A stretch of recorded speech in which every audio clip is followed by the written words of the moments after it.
ہے، کیونکہ پڑھنا، لکھنا، پڑھانا، کتاب سے تعلق قائم کرنا، یہ ایسی سرگرمیاں ہیں جن کی ہمیں بہت ضرورت ہے۔ اور جو لوگ یہ سمجھتے ہیں کہ یہ صدی شاید اب کتابوں کی نہیں رہی، تو میں ان سے یہ گزارش کرنا چاہتا ہوں کہ ایسا نہیں ہے میری سمجھ میں، کیونکہ جو نئے فورمز دریافت ہوئے ہیں ان میں پھر ایک دفعہ ضرورت پڑ گئی ہے اور ان کے ذریعے کتاب میں پھیلنا شروع کر دیا ہے۔ تو شاہ زیب صاحب اور ہارون عثمانی صاحب کا میں شکریہ بھی ادا کرتا ہوں، اور یہ دونوں احباب لائق تحسین ہیں، کیونکہ صوفی برکت علی صاحب نے فرمایا تھا کہ استقامت عین کرامت ہے۔ تو جس طرح پچھلے 7 برس سے لگاتار ہر ماہ کتابوں پر یہ فنکشن کر رہے ہیں، تو اتنی ساری کتابیں، اتنے موضوعات پر کتابیں یہاں ان پہ گفتگو ہوئی، سننے والوں نے بہت سیکھا، اور پھر اس فورم کی افادیت کو بڑھانے کے لیے جب ریکارڈنگز کا سلسلہ شروع ہوا اور وہ ریکارڈنگ ساری موجود ہیں جن سے بعد ازاں بھی استفادہ کیا جا سکتا ہے، تو کتاب پر بات ہو اور وہ خوشبو کی طرح پھیلتی چلی جائے اور ایک دائمی حیثیت اختیار کر جائے، تو یہ بڑا ضروری ہے۔ اس سے یقیناً ہمارے سماج میں، جہاں خواندگی کی شرح بھی کوئی خاص بہتر نہیں ہے، اگر ہم اپنے ہمسایوں سے بھی اپنا کمپیئر کریں تو وہاں ایسے پروگراموں کا ہونا ظاہر ہے کہ جس قدر زیادہ ہوں وہ کم ہے۔ میڈم نے کہا کہ دوسری عام طور پر انگریزی کی کتاب پر پہلے گفتگو ہوتی ہے اور اردو پہ آج پہلے گفتگو ہو جائے گی۔ تو یہ جو مجموعہ میرے سامنے ہے اسے مناسبت سے عرض کرتا چلوں کہ ڈاکٹر ظہیر عباس صاحب کا یہ پہلا افسانوی مجموعہ ہے۔ اردو میں ایک افسانے کی روایت ہے اور بڑی طاقتور توانا روایت ہے۔ 1903 میں پہلا افسانہ نصیر اور خدیجہ کے عنوان سے راشد الخیری صاحب کا آیا، جو خطوط پر مشتمل تھا، اور تب سے اب تک ایک ایسا سفر ہے مختصر بیانیے کا جس میں اردو نے کبھی پیچھے مڑ کر نہیں دیکھا۔ ہماری کلاسیکی شعری روایت اور کلاسیکی زبانی بیانیاں دونوں اس درجے کے ہیں جنہیں بڑی سہولت سے عالمی ادب کے ساتھ رکھا جا سکتا ہے۔ پھر انگریزی دور میں آ کے ہمیں یہ احساس دلایا گیا کہ آپ کا ادب تو کوئی خاص قدر و قیمت نہیں رکھتا، تو پھر ہم نے ایک حالیہ باؤ پیروی مغربی کریں تو اس میں ایک سلسلہ ہم نے شروع کیا۔ تو انہی سلسلوں میں ایک سلسلہ یہ بھی تھا کہ ہم نے کہانی کو بیان کرنے کے نئے ڈھنگ سیکھے، یا اپنی کٹی پھٹی زندگی کو سہارا دینے کے لیے اسے ایک شیرازہ بندی کے لیے کیا کیا کہ بیانیاں دریافت کیا، اور ہماری چھوٹی چھوٹی کہانیاں پھیلتے پھیلتے ایک بڑا سرمایہ بن گئیں۔ اور بلا شبہ کلاسیکی شاعری کے بعد اردو افسانہ ایک ایسا سرمایہ ہے جسے ہم دنیا کے کسی بھی بڑے ادبی سرمایہ کے سامنے رکھ سکتے ہیں۔ اس سفر میں جو آغاز ہوا وہ تو بہت محدود تھا، جس میں خاص طور پر بچیوں کو یا خواتین کو کچھ سکھانا تھا، کوئی نئے جو اخلاقی پیمانے آ رہے تھے اور نئی سماجی ضرورتیں تھیں ان کے تحت شروع ہوا، لیکن ساتھ ہی ساتھ پھر انسان جب ہمارے ہاں نیشنلزم ایک طرح سے شروع ہوا اور ہمیں پتہ چلا کہ قوم مذہب سے ہے، مذہب جو نہیں تم بھی نہیں، اور بھی کئی صورتیں وطن کی اور یہ ساری چیزیں آئیں، تو اس دوران پھر کچھ لڑائی جھگڑے اور شکست و ریخت، تو ان کو بھی اردو افسانے نے بہت خوبی سے بیان کیا۔ وہاں زیادہ تر جو توجہ رہی افسانے کی وہ یہ تھی کہ کسی فرد پر گزرنے والی کیفیت کو جتنا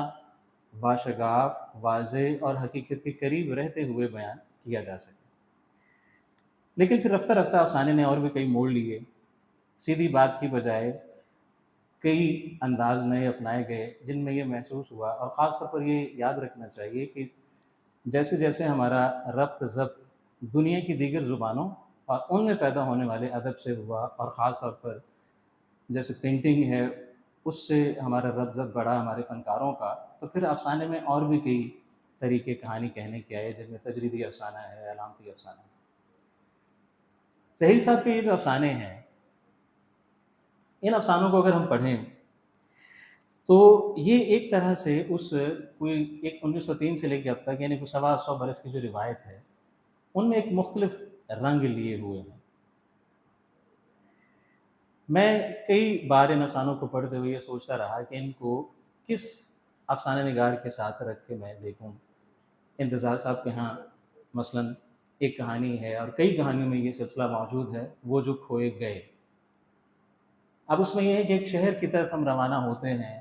ہمارا خواب ہے کہ ہم مکہ چلے جائیں جو امن کا شہر ہے، لیکن ہم ساری رات نیگہ بانوں سے چھپتے پھرتے سفر اختیار کرتے ہیں، لیکن جب صبح ہوتی ہے تو پتہ چلتا ہے کہ ہم تو کوفے میں آ نکلے ہیں۔ تو انتظار صاحب نے لکھا ہے کہ خواب ہمارا مکہ ہے، تقدیر ہماری کوفہ ہے۔ اب وہاں اس سے ہمیں یہ پتہ چلا، یا ایک بس میں ہم سوار ہوئے، وہ بھی انتظار صاحب کا افسانہ ہے، یا کھویا ہوا ڈبہ آپ دیکھ لیں افسانہ ہے۔ تو یہ بہت سے افسانے ہیں جن میں منزل نہیں مل رہی، لیکن ظہیر صاحب کے افسانوں میں بھی یہ بات ہے کہ وہاں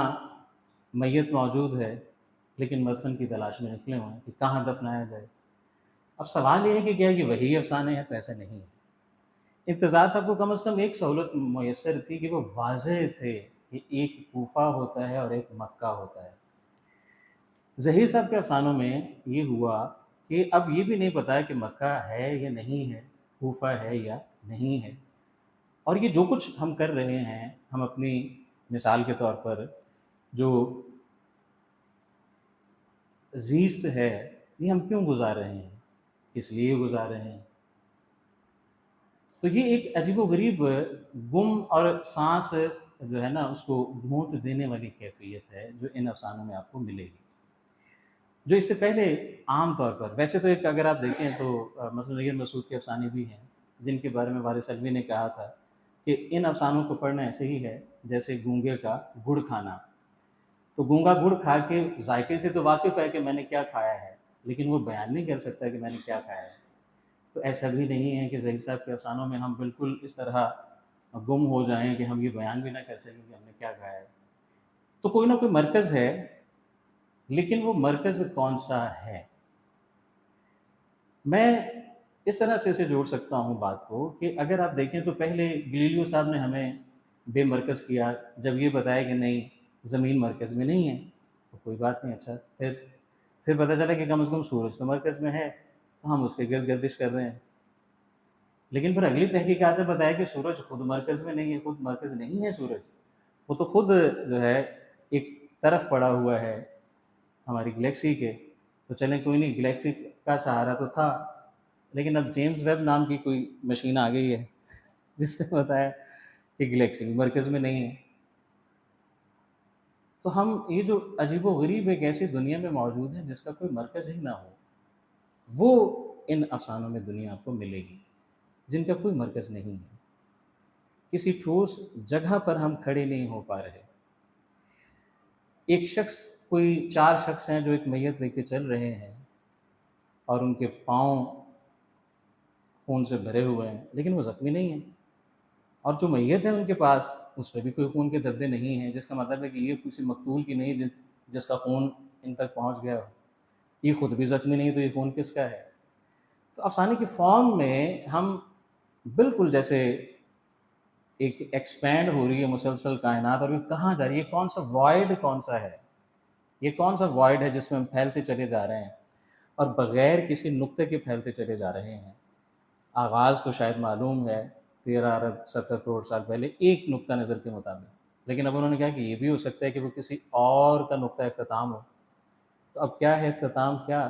آغاز ہے؟ اسی طرح ان افسانوں میں بھی آپ کو بنا بنایا پلاٹ کہ یہاں سے بات شروع ہوئی، یہاں پھر اس کو کلائمیکس حاصل ہوا، اور پھر اس کے بعد ہم اس نتیجے پہ پہنچ گئے، تو نتیجہ کوئی نہیں ہے۔ ایک بے مصرف بے سمت زندگی ہے، یا کوئی ایک سرگرمی ہے جس کا سب حصہ بنتے چلے جا رہے ہیں اور اس سے الگ ہوتے چلے جا رہے ہیں۔ پھر جو انتشار ہے، ٹھیک ہے، اس میں ایک اور چیز جو ان کے افسانوں میں خاص ہے وہ یہ ہے کہ کوئی نہ کوئی غیر معمولی واقعہ ہے۔ یہ دنیا معمول کی دنیا نہیں ہے ان افسانوں۔ آپ منٹو کے افسانے پڑھیں، انتظار صاحب کے افسانے پڑھیں، ابتدائی والے خاص طور پر، یہ بات کے بھی جو علامتی افسانے ہیں ان میں بھی اگر آپ پڑھیں تو وہاں بھی ایسا نہیں ہوگا کہ وہ دنیا جانی پہچانی نہیں ہے، دنیا جانی پہچانی ہے، لیکن وہاں ہو کچھ ایسا رہا ہے جو تھوڑا غیر معمولی ہے۔ لیکن یہ ایک عجیب و غریب دنیا ہے جو ہماری دنیا کے جو فزیکل لاز ہیں ان کے تحت نہیں چل رہی۔ ایک شخص ہے، وہ بیٹھتا ہے کسی جگہ پہ، اب جگہ کون سی ہے؟ جگہ جو اورینٹل کالج یا اولڈ کیمپس میں لوگ گئے ہیں تو انہوں نے وہ این سی اے اور پنجاب یونیورسٹی کا جو اولڈ کیمپس ہے دونوں کے درمیان جو سڑک موجود ہے وہاں ایک مجسمہ دیکھا ہوگا، تو ہمارے جوش ایمانی سے پتہ نہیں کیسے وہ بچ گیا، وولن صاحب کا، تو اس کے ساتھ ایک بینچ پہ بیٹھا ہوا ہے کردار۔ اب بیٹھا ہوا ہے تو اس کی پلک جھپکی ہے، کیا ہوا ہے کہ اچانک اس نے جب دیکھا ہے اپنے ساتھ تو اس کا ایک ہم شکل موجود ہے۔ فرق یہ ہے کہ وہ بارش ہے اور اس کی داڑھی نہیں ہے، لیکن ساتھ ہی ساتھ اس حیرت میں ابھی یہ ہے کہ یہ میرا ہم شکل یہاں سے کہاں آ گیا، تو پتہ چلتا ہے کہ نہ وہ توپ ہے، نہ وہ پنجاب یونیورسٹی ہے، نہ وہ این سی اے ہے، نہ انارکلی، کچھ بھی نہیں ہے، تو کسی اور دنیا میں وہ پہنچ گیا ہے، کسی اور زمانے میں۔ تو وہ کون سا زمانہ ہے یہ بھی ہمیں نہیں بتایا گیا۔ رفیق حسین مثلاً ایک افسانہ نگار ہیں، سید رفیق حسین، ان کا ایک افسانہ ہے فسانہ اکبر۔ تو ایک کریکٹر ہے،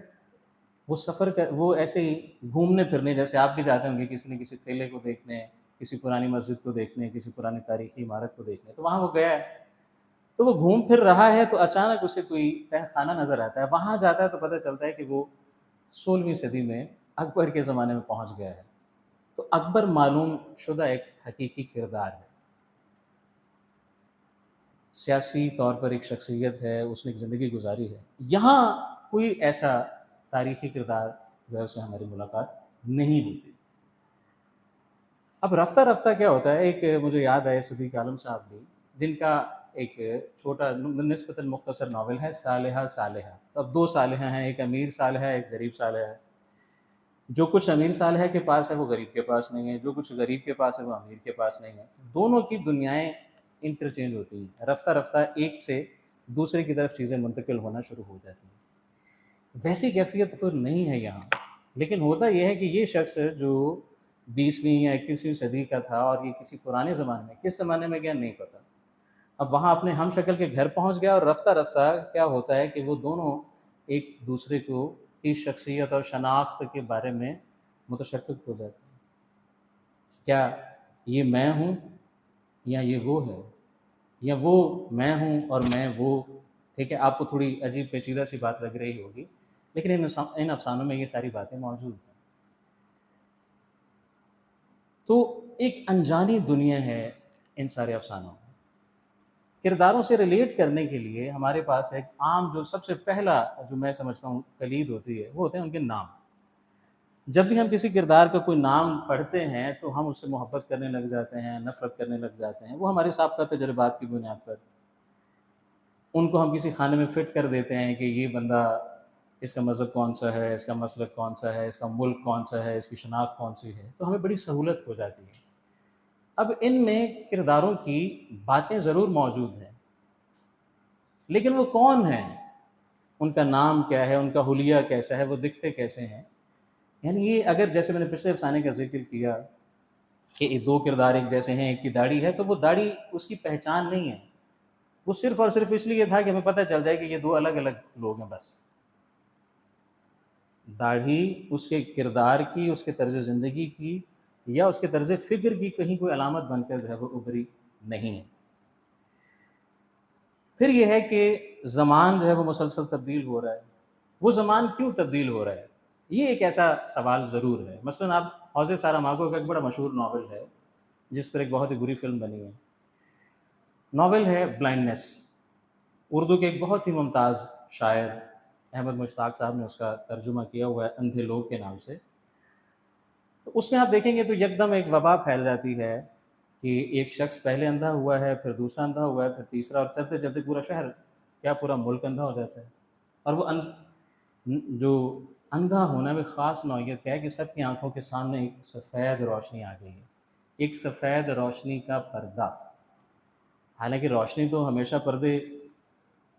اٹھانے والی ہے، چیزوں کو واضح دکھانے والی ہے، لیکن اس میں ایک الٹ کام ہوتا ہے۔ ان کے باقی ناولوں کو بھی آپ دیکھیں گے تو ان میں خاص طرح کا کیوس آپ کو نظر آئے گا، وہ ایک خاص ایک کیوس جو ہے وہ اپنا پیدا کرتے ہیں، اور اس کیوس کے اندر پھر کھیلتے ہیں، دیکھتے ہیں کہ انسان اپنی فطرت میں جو کہا جاتا ہے کہ نہ نوری ہے نہ ناری، تو وہ کیا ہے، پھر وہ کتنا جمہور پسند ہے، کتنا اخلاق پسند ہے، کن باتوں کا خیال رکھتا ہے، اگر اس کے اوپر کوئی نظام جو ہے اس کا پہرا نہ ہو، اس کو کھلا چھوڑ دیا جائے، تو پھر دیکھیں نا کہ انسان جو ہے بنتا کیا ہے۔ ان افسانوں میں بھی آپ دیکھیں گے تو کچھ ایسی کیفیت آپ کو نظر کہ چیزیں تبدیل ہو رہی ہیں، کیوں ہو رہی ہیں، اس کا کوئی جواب ہمارے پاس نہیں ہے۔ لوگ کسی اور زمانے میں جا رہے ہیں، پورا شہر خالی ہو گیا ہے، ایک شخص پھر رہا ہے پورے شہر میں، کیوں؟ وی نیور نو، ہمیں کبھی پتہ نہیں چلتا۔ لوگ جا رہے ہیں، ایک بندہ ہے جس نے ایک خواب دیکھا، اور وہ خواب اتفاق یہ ہے کہ صرف اس نے نہیں دیکھا، وہ خواب پوری بستی نے دیکھ لیا ہے، اور اس خواب میں جو کچھ اس نے دیکھا ہے وہ بات دراصل کسی اور علاقے میں جا کے رونما ہو رہی ہے، اور انہوں نے یہ خواب دیکھا ہے کہ اس بستی والے کیا کہہ رہے ہیں۔ تو یہ عجیب و غریب ہے کہ میرا خواب آپ دیکھ رہے ہیں اور آپ کا خواب میں دیکھ رہا ہوں، اور یہ دونوں خواب آپس میں کہیں نہ کہیں جا کے جڑ رہے ہیں۔ کیوں جڑ رہے ہیں ہمیں نہیں پتہ چلتا۔ اچھا، ایک چیز اور جو ہمیں دکھائی دیتی ہے، شاہ زیب صاحب بیٹھے ہیں یہ بتائیں گے، وہ یہ ہے کہ پوسٹ ماڈرن دور میں ایک چیز بڑی آئی، وہ یہ تھی کہ ملٹیپلیسٹی ہونی چاہیے، کئی نقطہ نظر ہونے چاہیے۔ ان افسانوں کو پڑھتے ہوئے مجھے یہ محسوس ہوا کہ ایسا نہیں کہ یہ جو ایک پوسٹ ماڈرن کیوس ہوتا ہے یہ وہ ہو، ایسا نہیں ہے، یا کم از کم مجھے نہیں لگا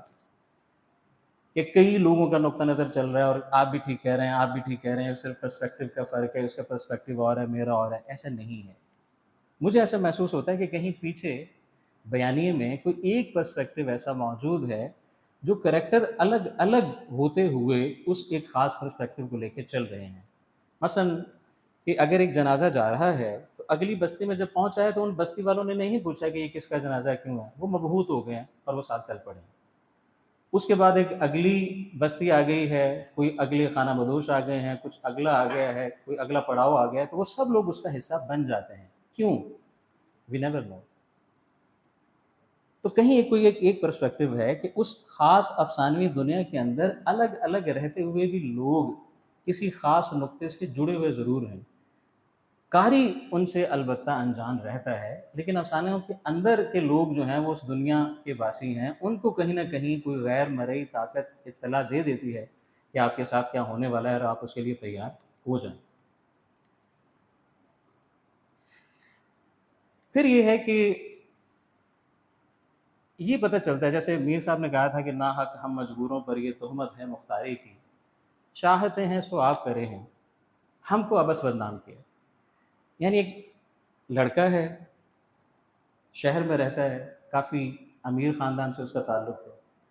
ایک خانہ بدوش لڑکا ہے جو جھگی میں رہ رہا ہے، جو سارا دن کچرا اٹھاتا ہے اور اسی سے کھاتا ہے۔ ہوتا کیا ہے کہ کسی دن یہ پتہ چلتا ہے کہ وہ لڑکا جو شہر میں رہ رہا ہے، بڑے امیر کبیر گھرانے میں ہے، جن کے پورچ میں 5-7 گاڑیاں کھڑی ہوئی ہیں، وہ اپنے باپ کو ماننے سے انکار کر دیتا ہے کہ تم کون ہو،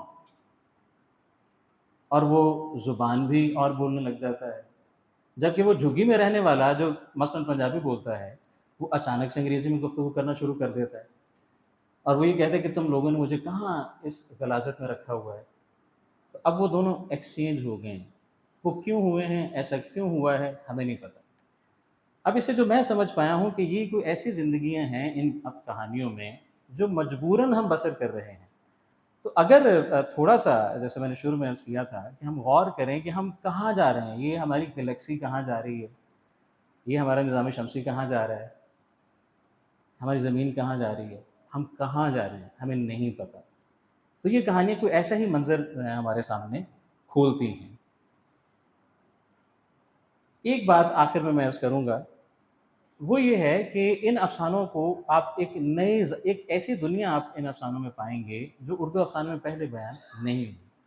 اس لیے اس کتاب کو آپ کو لازمی پڑھنا چاہیے۔ لیکن اس دل گردے کے ساتھ کہ اگر آپ مثلا روایتی کہانی کے عاشق ہیں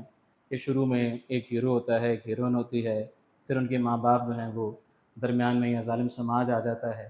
یا یہ ہے کہ ایک حب الوطن ہوتا ہے اور ایک غدار ہوتا ہے اور وہ اسمگلنگ کرتے ہیں اور نشہ بیچتے ہیں، تو پھر ہیرو جو ہے وہ آخر میں ان کو مار دیتا ہے یا ان کو پکڑوا دیتا ہے، تو ایسا کچھ آپ کو نہیں ملے گا۔ یہ افسانے کچھ ایسے سوال اٹھاتے ہیں جن کا تعلق ہمارے درون خانہ سے ہے، ہماری اپنی ذات سے ہے کہ ہم کیا ہیں، ہم کیوں ہیں، ہم یہاں کیوں ہیں جہاں ہم ہیں۔ مثال کے طور پر یہ تو سب آپ کو معلوم ہے کہ آپ جہاں پیدا ہوئے ہیں، آپ سے کسی نے نہیں پوچھا کہ آپ یہاں کیوں پیدا ہوئے، یہاں پیدا ہونا چاہتے ہیں یا نہیں ہونا چاہتے۔ اس ملک میں، اس گھر میں، اس محلے میں، اس دور میں ہمیں تو نہیں پتہ، تو یہ جو زندگی ہم گزار رہے ہیں یہ ہم کیوں گزار رہے ہیں؟ ان سوالوں کو ان افسانوں میں اٹھایا گیا ہے۔ آخر میں ایک عرض کر دوں، اگرچہ پہلے میں نے آخری کہا تھا، وہ یہ ہے کہ میرا یہ خیال ہے کہ ان افسانوں کی، جس طرح محمد عمر میمن نے کہا تھا نیگر مسعود کو کہ آپ اپنے راوی کو چھٹی پر بھیج دیجیے، ایسا لگتا ہے کہ سارے افسانے ایک ہی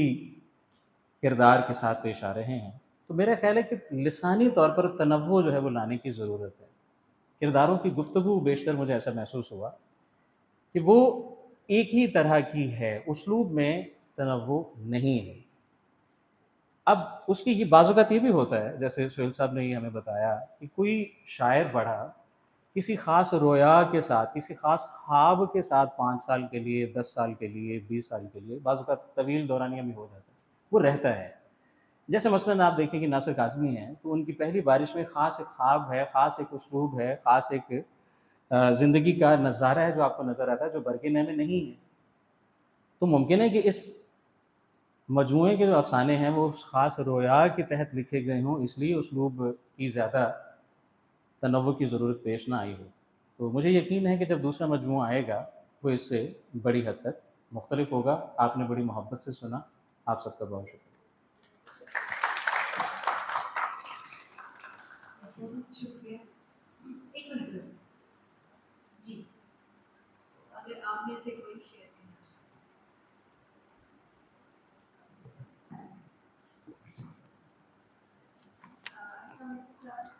بہت اچھا آپ نے پریزنٹ کیا اور ہر چیز آپ نے بہت اچھا بتایا کہ کس طرح سے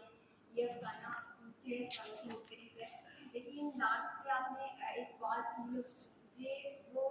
میں کہہ رہی کہ ختم نہیں ہو رہی۔ آپ نے یہ بات کی کہ جو ایک بندہ ہے وہ سلمز میں رہ رہا ہے اور وہ اس کی لینگویج پنجابی ہے، تو مجھے لگتا ہے کہ آپ نے یہ انڈیکیٹ کر دیا کہ جو پنجابی ہے وہ سلمز میں رہنے والوں کی لینگویج ہے اور جو انگلش ہے وہ ہی آپ کی سپیریورٹی کو شو کرتی ہے۔ تو آپ کو نہیں لگتا کہ یہاں پہ آپ نے تھوڑا لینگویج کو کر دیا ہے کہ پنجابی لینگویج ہے صرف سلمز میں رہنے والوں کی ہے؟ بڑی سونی گل پتر کو کیتی ہے۔ تھینک یو سو مچ۔ یہ بات جو ہے یہ افسانے میں لکھی ہوئی ہے، میں نے نہیں کی۔ سوال آپ کا بہت اچھا ہے بیٹا۔ مسئلہ یہ ہے کہ پچھلے 150 برس سے نا پنجاب والوں نے پتہ نہیں کس کی مان کر اپنی زبان کو اسی طرح جو ہے نا وہ سمجھا ہوا ہے، جو کہ غلط ہے۔ ابھی جو حکومت موجودہ ہے مثلاً، مجھے ایسا لگتا ہے کہ انہوں نے اپنی سیاسی مجبوریوں کے تحت ایک کوشش شروع کی ہے یا شاہ حسین کا میلہ جو ہے وہ بنا لیا۔ ایسا نہیں ہے، بالکل نہیں۔ زبان جو ہے اگر مثال کے طور پر ابھی ہم سلیم الرحمان صاحب کی بات کر رہے تھے تو انہوں نے 16ویں صدی کے لندن کا ایک نا مضمون جو ہے وہ ترجمہ کیا، تو وہ دکھاتا ہے کہ لندن سارے کا سارا کوئلوں سے سیاہ ہوا پڑا ہے۔ تو ابھی نیا نیا اسٹیم انجن اور اس کے بعد کی ساری چیزیں آ رہی ہیں، تو ہر طرف سیاہی جو ہے وہ بکھری ہوئی ہے۔ تو سلمز ہر جگہ ہو سکتے ہیں اور وہ کسی بھی زبان کے بولنے والوں کے ہاں ہو سکتے ہیں۔ یہ کہنا ہے کہ کسی خاص زبان کے بولنے والے سلمز میں ہیں، یہ درست نہیں ہے۔ ہاں، اگر آپ مثلاً پکھی واس دکھا رہے ہیں تو ابھی تک میں نے، ٹھیک ہے، کوئی 4 دہائیوں سے زیادہ میری عمر ہو گئی ہے، کوئی ایسا پکھی واس دیکھا نہیں ہے جو پنجابی کے علاوہ بول رہا ہو۔ ممکن ہے میں کسی اور جگہ نہیں گیا کیونکہ جپسیز تو پوری دنیا میں پھیلے ہوئے ہیں، تو اگر میں اسپین جاؤں تو وہاں کے تو جپسیز ظاہر ہے کہ وہ نہیں بولیں گے پنجابی۔ تو کریکٹر کس طبقے سے ہے، ٹھیک ہے، یہ ایک پولیٹیکل سا سوال ہے کہ کسی زبان کو یہ کہنا کہ وہ ایلیٹ کی زبان ہے یا وہ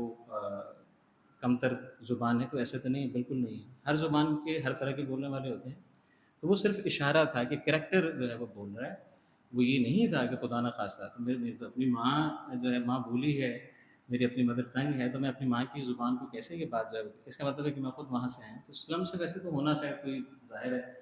یہ بھی نہیں ہے کہ وہاں سے آپ ہیں تو پھر آپ کوئی تحقیر کے قابل انسان ہیں۔ وہ آپ کا اپنا لائف سٹائل ہے، آپ جیسے چاہیں رہیں۔ یا آپ جہاں، جیسے میں نے عرض کیا تھا کہ ہم کہاں پیدا ہوں گے یہ ہم نے تو طے نہیں کیا تھا، تو اگر کوئی وہاں پیدا ہو گیا تو ہمیں تو اس کو تحقیر سے نہیں دیکھنا چاہیے. تو زبانیں برابر ہیں, سب برابر ہیں, اور وہاں ہر طرح کے لوگ ہوتے ہیں. شکریہ.